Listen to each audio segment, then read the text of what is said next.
Pemirsa, menjelang perayaan Natal tahun ini, Lembaga Permasyarakatan Kelas 2A Lubuk Linggau mengusulkan remisi atau potongan hukuman sebanyak 2 orang bagi narapidana di Lapas Lubuk Linggau yang beragama Kristen. Pegawai Staf Registrasi Lapas Kelas 2A Lubuk Linggau, Muhammad Arif Prima mengatakan, pihaknya mengusulkan remisi Natal 2021 ke Kementerian Hukum dan HAM RI melalui Kanwil Kemenkumham Sumsel sebanyak 2 orang.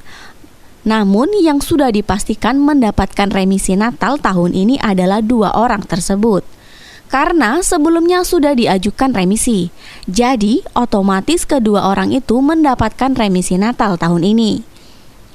Adapun 2 narapidana tersebut yakni Ahai Bululek dan Jimmy Rio dengan kasus narkoba dan kriminal.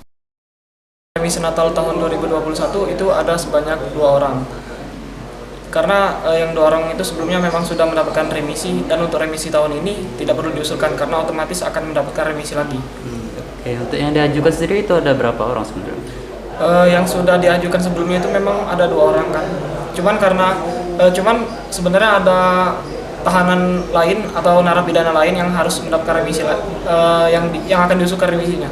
Cuman karena waktu itu 2 orang tersebut sudah mualaf, jadi tidak diusulkan remisi Natalnya. Sementara itu, ada juga narapidana yang belum bisa mendapatkan remisi Natal tahun ini karena persyaratannya belum lengkap, seperti belum melengkapi jastik, kolaboratornya belum ada. Jadi belum bisa untuk diajukan remisi Natal tahun 2021 ini. Rajab, Silampari TV melaporkan.